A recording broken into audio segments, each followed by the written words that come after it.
Hello guys, welcome to my channel at narito na naman tayo sa isang video. And this time, ipapakita ko sa inyo yung actual na video test nitong Lemuril R200 SDMI wireless transmitter and receiver.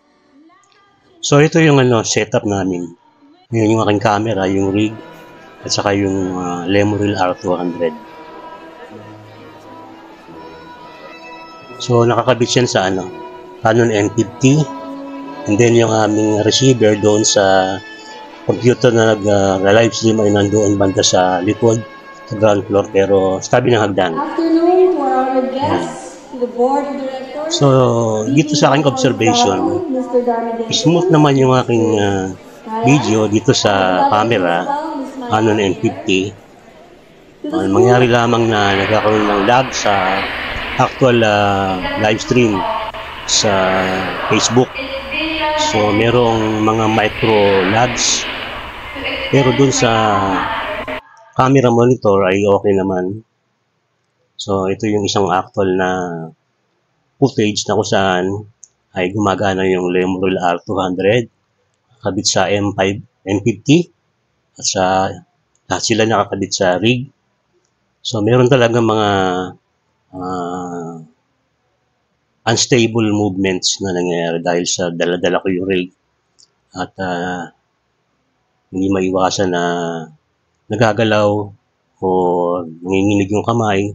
So ito, but overall, yung transmission ng video mula sa transmitter ng Lemuril R200 papunta dun sa receiver ay okay naman.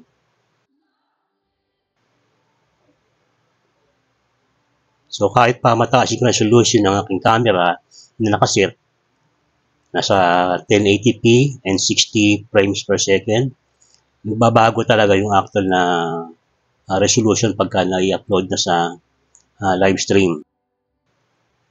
Okay, so approximately yung aking calculation ng distance between the receiver and the transmitter ay nasa 30 to 40 meters.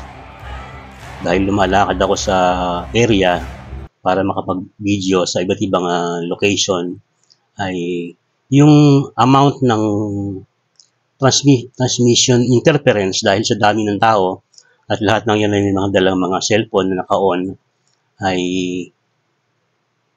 talagang masasabi ko na stable yung kanyang connection dahil hindi masyadong napuputol, hindi masyadong humihinto yung transmission. Itong mga lags na nakikita natin ay siguro sanhi ito ng internet speed. At itong mga video clips na ito ay kinuha ko sa Facebook Live. Bali, kinapture ko using screen recorder. So ito yung actual na output sa Facebook Live. Ito yung location na nasa harap ako, tapos nasa likod yung receiver. So yung line of sight ng receiver at saka transmitter ay talagang nahadlangan na ng maraming tao. Yung kanilang katawan at kung ano man yung mga dala pa nila mga gadget ay magsisilbing yan, interference. Ang isa sa naging problema ko naman dito ay nagkaroon ng compatibility issue yung SD card na ginamit ko sa YOLOBOX Mini at maging doon sa Canon M50. Ewan ko ba, parang nandiyan na kung kailan yung actual na live stream at event ay nagka-problema naman sa SD card, kaya hindi ko na-record. So hanggang dito na lamang po at maraming salamat sa inyong panonood. Magkita tayo sa muli. Please like, share, and comment, and subscribe. See you next time. Baka meron kayo na